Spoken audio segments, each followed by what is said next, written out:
Assalamualaikum warahmatullahi wabarakatuh. Selamat malam. Masih bersama saya Frianado Erlangga. Di sini saya akan membawa informasi tentang dampak COVID-19 dan cara penanganannya. Pada 31 Desember 2019 lalu, Organisasi Kesehatan Dunia (WHO) menerima laporan kasus pneumonia di kota Wuhan, Provinsi Hubei, Cina. Awal Januari 2020, Cina mengidentifikasi telah menemukan penyakit virus corona, penyakit yang menyerang saluran pernafasan. Sejauh yang kita tahu, virus corona atau COVID-19 sudah menyebar di berbagai negara. Dampak yang ditimbulkan oleh virus ini sangat beragam, misalnya di masyarakat, ekonomi, pendidikan, pekerjaan, politik, dan lain-lain. Misalnya di negara-negara maju, pemerintah membuat kebijakan lockdown agar warganya tidak keluar rumah untuk mengurangi penyebaran dari COVID-19. Di Indonesia juga menerapkan pembatasan sosial berskala besar atau yang disebut PSBB yang dibuat oleh pemerintah. Berikut beberapa contoh dampak virus COVID-19 terhadap kehidupan. Yang pertama, dampak pada masyarakat.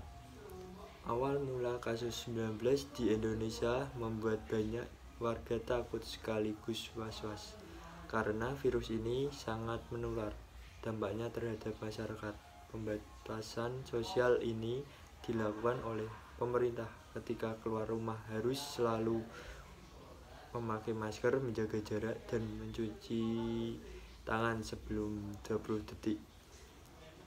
2. Dampak terhadap ekonomi. Keuntungan yang diperoleh pelaku usaha mengalami penurunan akibat wabah COVID-19, baik dari sektor pariwisata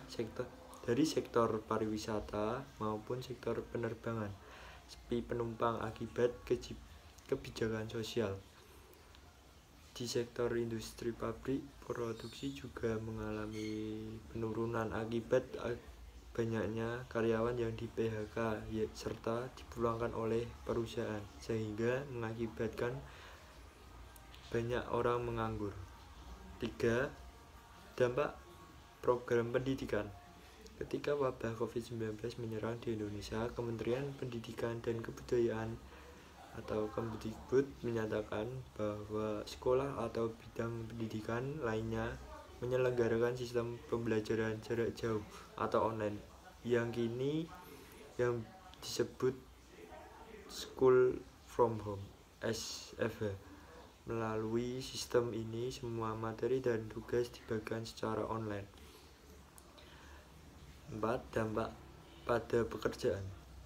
Kita tidak hanya sekolah yang dilakukan secara online, namun di tempat kerja sistem work from home atau WFH juga diterapkan. Hal ini